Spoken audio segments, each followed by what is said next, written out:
গতকালকেও আমরা ঐকমত্য কমিশনের স্মারকলিপি দিয়েছি, কিন্তু তারা আমাদের দাবি রবির কোনো রকম খেয়াল না রেখে তাদের মন মতো ভাবে তারা জুলাই সনদ সাজিয়ে আজকে তারা তারিখ ঘোষণা করেছে। তারা আমাদের এই দাবিকে উপেক্ষা করে আজকে তারা জুলাই সনদ নিয়ে আজকে প্রোগ্রামের আয়োজন করতেছে। আমরা গতকাল রাত থেকে সংসদ ভবনের দক্ষিণ প্লাজায় শান্তিপূর্ণ অবস্থান নিয়েছি। আমরা বলেছি আমরা সকাল 10টা পর্যন্ত শান্তিপূর্ণ কর্মসূচি পালন করব। এর ভিতরে হয় উপদেষ্টাদের পক্ষ থেকে বা ঐকমত্য কমিশনের পক্ষ থেকে কেউ যদি আমাদের সাথে এসে বসে, আমরা শান্তিপূর্ণভাবে সমাধান চাই। যদি 10টার ভিতরে আপনারা না আসেন, তাহলে আমরা সংসদ ভবনে যেখানে প্রোগ্রাম হবে সেই প্রোগ্রাম স্থলে আমরা সবাই যে বসে পড়বো। আমরা সারাদিন শান্তিপূর্ণভাবে কর্মসূচি পালন করতেছি। পুলিশ কমিশনার এই আওয়ামী দোসর পুলিশ কমিশনে তার নির্দেশে অতর্কিতভাবে আমাদের জুলাই বীরদের উপরে হামলা করেছে। আমরা এর তীব্র প্রতিবাদ জানাই। দেশবাসী দেখেছে জুলাই যারা আহত হয়েছে, যারা গুলিবিদ্ধ হয়েছে, তাদেরকে পেটুয়া বাহিনী পুলিশ বাহিনী কিভাবে আজকে নির্যাতন করেছে।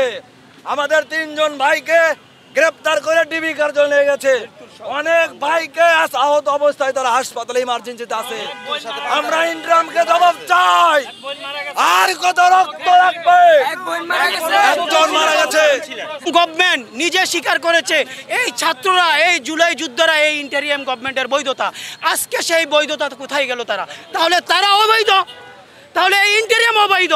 এবং আরও বেশি অবাক হই, এই জাতীয় ঐক্য কমিশন কি কোনো ব্যক্তি দ্বারা পরিচালিত নাকি ভারতের 5 আটা দ্বারা পরিচালিত? যদি না হতো তাহলে এই জাতীয় ঐক্য কমিশন এই জুলাই কি কোনো একক দলের উপর, একক দলের ডাকে হয়েছিল? হয় নাই। অনেকগুলো সংগঠন, অনেকগুলো ব্যক্তি আদর্শের উপর হয়েছিল। না, আমাদের ছাত্র প্রতিনিধি যারা উপদেষ্টা আছে তারা এখন আর আমাদের ছাত্র প্রতিনিধি ঠিক, কিন্তু তারা সরকারের একটা অংশ। যদি তারা সরকারের একটা অংশ না হয়ে তাদের তৈরি যে দল এনসিপি, আপনারা দেখেছেন এই আজকের প্রোগ্রামকে তারা না করেছে, বয়কট করেছে। তার মানে কি বাংলাদেশের মানুষের যে আকাঙ্ক্ষা, সে আকাঙ্ক্ষার বিপরীতে আজকের এই যে ঘোষণা দেওয়ার কথা বা স্বাক্ষর যে প্রোগ্রাম হওয়ার কথা, সেটা বাংলাদেশের জনগণের বিপরীতে। তার মানে কি তাহলে তারা আরেকটি ফ্যাসিস্ট হওয়ার জন্য সেই প্র্যাকটিসিং করতেছে।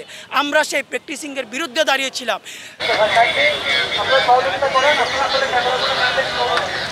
সাংবাদিক ভাইদেরকে